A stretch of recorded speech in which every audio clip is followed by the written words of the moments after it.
दर्शक हो, आता पाहणार आहोत एक विशेष बातमी। अरण्य ऋषी मारुती चित्तमपल्ली यांना भारत सरकारकडून दिला जाणारा पद्मश्री पुरस्कार जाहीर करण्यात आलाय।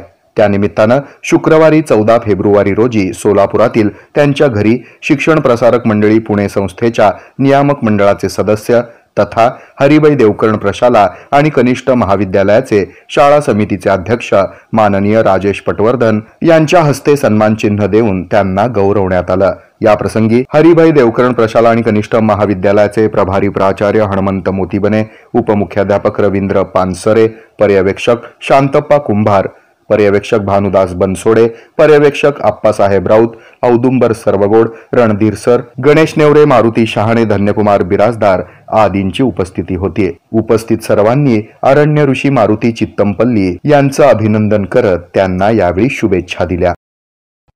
हे आहे मेट्रोकास्ट केबल नेटवर्क आणि आपण पाहत आहात द न्यूज प्लस बरच काही।